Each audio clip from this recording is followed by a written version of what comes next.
ఈ భూమి మీద ఉన్న ప్రపంచ మానవాళికి ప్రభు ఒక్కడే. ఆ ప్రభువే ఈ లోకంలో నుండి మరో లోకానికి, తండ్రి ఉన్న నువ్వు నమ్ముకున్న దేవుడి దగ్గరికి వెళ్ళాలంటే ఎవరైనా ఈ భూమి మీద నువ్వు దేవుణ్ణి చూడాలనుకుంటే చనిపోయిన తర్వాత దేవుడి దగ్గరికి వెళ్ళాలి. నువ్వు అనుకుంటున్న మోక్షం కావచ్చు, స్వర్గం కావచ్చు, ఎనీబడి పరలోకం కావచ్చు, ఆ చెంతకు ఆ దేవుడి దగ్గరకు నువ్వు చేరాలంటే, నిన్ను సృష్టించిన వాడిని నువ్వు చూడాలంటే ఈ భూమి మీదకి వచ్చిన ఒకే ఒక్క వ్యక్తి, ఆ వ్యక్తి ఒక్కడే మార్గం. ఆ వ్యక్తి పేరే యేసు ప్రభువారు, క్రీస్తు యేసు. ఆ ఒక్కడు తప్ప ఎవరు కూడా దేవుణ్ణి నీకు చూపించలేరు. ఆయన చూపిస్తాడు. ఎందుకంటే తండ్రి చూసింది ఎవరు?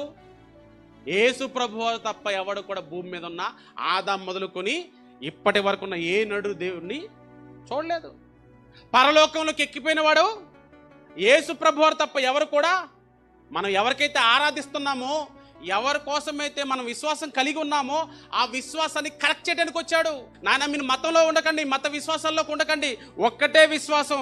ఆ ఒక్క విశ్వాసం మార్గం ఏంటో తెలుసా? నేనే